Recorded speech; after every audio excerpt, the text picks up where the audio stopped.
हरे कृष्णा कृष्णा कृष्णा हरे हरे, हरे राम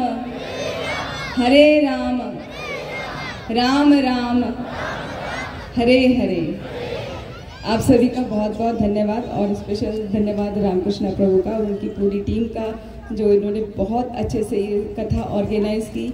और सबसे ऊपर धन्यवाद कुंडल कृष्ण प्रभु का, 5 दिन में इतना सुंदर तरीके से कथा की है कि हम सभी का मन मुग्ध हो गया है कथा की ओर। जैसे कि श्रीमद् भागवतम के प्रथम अध्याय के ही पहले स्कंद के पहले अध्याय के 3रे श्लोक में आता है, निगम कल्प तरोर गलितम फलम शुक मुखाद अमृत द्रव संयुतम पिबत भागवतम रसम आलयम मुहुरहो रसिका भुवि भावुकः।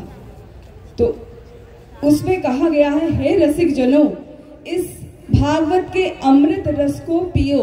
तो प्रभु जी ने हमें इस भागवत के अमृत रस को 5 दिनों में इतने सुंदर तरीके से पिलाया है कि ऐसा लगता है कि अमृत का एक छोटा सा बूंद ही हमें मिल पाया है। ये तो अनंत अथाह सागर की तरह है। और प्रभु जी ने इसको बहुत सुंदर तरीके से, बहुत ग्रंथों से कोट करते हुए, श्रीमद् भागवतम से, चैतन्य चरितमृत से, चैतन्य भागवत से, बृहद भागवतामृत से, रामायण से, जगह जगह महाभारत से, सब जगह कोट कर करके सबका जो एसेंस है रस का, वो सार हमें जो पिलाया वो बहुत ही आनंददायी है।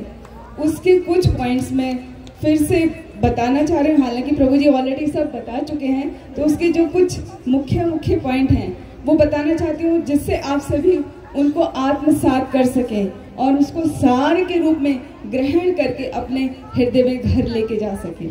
जैसे प्रभु जी ने बताया था कि हमें सदैव, पहले बताया था गोपी भाव का मतलब, गोपी का अर्थ बहुत सुंदर बताया प्रभु जी ने। गो का अर्थ होता है इंद्रियां और पी का अर्थ है, पी पिव धातु से आया है पीना। तो हम अपनी इंद्रियों से श्रीमद् भागवतम के रस को पिए, भगवान जो हैं उनकी रूप लीला रस माधुरी उसको पिए। तो वो बहुत सुंदर प्रभु जी ने बताया। फिर प्रभु जी ने बताया जिस प्रकार गंगा श्रीमद् भागवतम से ही है, सब कुछ श्रीमद् भागवतम में ही बताया, लेकिन प्रभु जी ने अपने मुख से इतना सुंदर तरीके से बताया कि उसका जो आनंद है वो बहुत बढ़ गया है। जैसे प्रभु जी ने मेंशन किया था कि जिस तरह गंगा नदी का पानी हर पल नित्य नया नया उसकी लहर आती रहती है, वो हर पल नया है, उसी तरह श्रीमद् भागवतम हम कितनी बार भी सुन लें, कितने भी वक्ताओं से सुन लें, हम बहुत साल हो गए सुनते हुए, लेकिन उसके बाद भी जो उसमें रस है वो कभी खत्म नहीं होता। और प्रभु जी ने उसको इतना सुंदर, इतना मीठा उसका आस्वादन कराया है, जिसका मैं तहे दिल से प्रभु जी को शुक्रिया अदा करती हूँ। बहुत बहुत धन्यवाद प्रभु जी। और साथ में उत्तरा की प्रेयर्स को कितना सुंदर तरीके से बताया।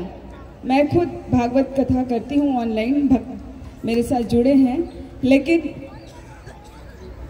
जो प्रभु जी ने बताया उससे और बहुत बाकी सबसे भी सुनते हैं, लेकिन वहाँ से जो असेंस मिला, जैसे बताया कि ये 2 श्लोक में उत्तरा के 6 शब्द जो यूज किए उत्तरा ने, पाही पाही महायोगी देव देव जगतपते। तो इसमें बताया था महायोगी देव देव जगतपते। ऐसी अगले वाले श्लोक में आया था ईश नाथ और क्या था, विभु। तो ये 6 शब्द में भगवान ने अपने 6 ऐश्वर्य प्रस्तुत किए। साथ ही हम किस प्रकार से शरणागति लेते हैं, शरणागति के जो 6 मुख्य स्टेप हैं, अनुकूल से संकल्पा, प्रतिकूल से वर्जनम, रक्षिष्यति इति विश्वासो, गोप्त्रत्व वर्णम तथा आत्मनिक्षेप कार्पण्य षड्विधा शरणागति।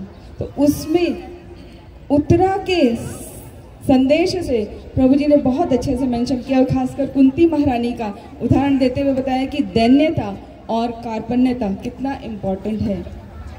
जब हम भगवान के प्रति कार्पण्य भाव, गोप्तृत्व वर्णम भाव रखते हुए कि भगवान ही हमारी रक्षा करेंगे, भगवान ही हमारे पालक हैं, उस भाव से जब हम भगवान को समर्पित होते हैं तो भगवान हम पर कृपा जरूर करते हैं, जरूर करते हैं। और आज की कथा में मुख्य पॉइंट थे, प्रभु जी ने हम लोगों से सभी से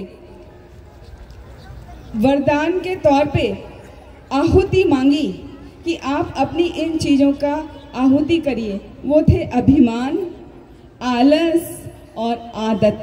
आदत मतलब बुरी आदत छोड़ना है और अच्छी आदत हरे कृष्णा अपनाना है। तो मैं आप सबकी तरफ से ऐसा अनुमान लगाती हूँ कि हम सभी अपनी इन आदतों को, अभिमान को और आलस्य का त्याग कर देंगे, यहीं पर इनको छोड़ देंगे और भगवान के चरणों में अपना ध्यान को लगाएंगे। जैसे हरे कृष्ण, जैसे नमः पंकज नाभाया नमः पंकज मालिने नमः पंकज नेत्राया नमस्ते पंकजांग्रहे। तो प्रभु जी ने जो उसका वर्णन किया, इतना अद्भुत वर्णन किया, बहुत ही सुंदर वर्णन किया। तो उसमें भगवान का हर अंग कमल के जैसा है, उनकी नाभि कमल की जैसी, उनकी आंखें कमल की जैसी, उनकी जो वैजंती माला है उसमें 5 पुष्पों में मुख्य है सरोरु कमल। तो कमल का और उसका जो मुख्य सार है वो मैं बताती हूँ, जो प्रभु जी ने मेंशन किया कि हमें भगवान के चरण कमलों पर ध्यान लगाना है, भगवान की उस वैजंती माला पर ध्यान लगाना है जो विजय का प्रतीक है। भगवान के चरण कमल हमारे जन्म जन्मांतर के जो भव है, सागर है भव का, उसको काट देता है, शमन कर देता है। और भगवान के जो नेत्र हैं, जो लोटस आई हैं, जब हम उस पर ध्यान लगाते हैं तो हमारे सब प्रकार की इच्छाएं समाप्त हो जाती हैं और भगवान के प्रति हमारी श्रद्धा बढ़ती है। तो मैं प्रभु जी का बहुत बहुत साधुवाद, बहुत बहुत धन्यवाद अदा करती हूँ कि प्रभु जी आप बार बार आते रहिए, इसी तरह सब भक्तों को जोड़ते रहिए, वो सब जुड़े रहें, ज़्यादा से ज़्यादा सब भक्ति में लगे रहें। इसी के साथ मैं अपनी वाणी को यहीं विराम देती हूँ। आप सभी का बहुत बहुत धन्यवाद।